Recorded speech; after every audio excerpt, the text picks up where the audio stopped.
Nakikidalamhati si Sue Ramirez sa pagpanaw ng kanyang minamahal na ina. Isang ina, isang pagmamahal na hindi kailanman mawawala.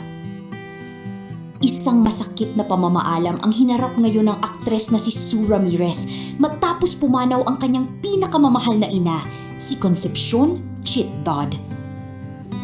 Matapos ang matagal na pakikipaglaban sa karamdaman, tuluyan nang namaalam ang kanyang ina. Isang pagkawala na walang anak ang kailanman magiging handa na tanggapin. Sa gitna ng matinding pagdadalamhati, ibinahagi ni Sue ang kanyang emosyonal na mensahe para sa kanyang ina. Mahal na mahal kita. Ilang salita lamang, pero ramdamang bigat ng isang anak na kailangang magpaalam sa taong una niyang minahal, unang kumalinga at naging tahanan niya sa buong buhay. At tila maging ang kalangitan ay nakikiramay sa kanyang pagluluksa. Habang bumabagsak ang ulan, para bang kasabay nito ang mga luhang hindi na kayang pigilan. Dahil sa pagkawala ng isang ina, may sakit na hindi kayang gamutin ng panahon.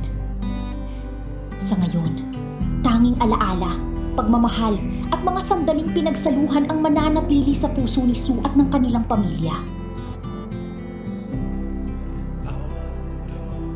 Paalam, Ma. Salamat sa lahat ng pagmamahal.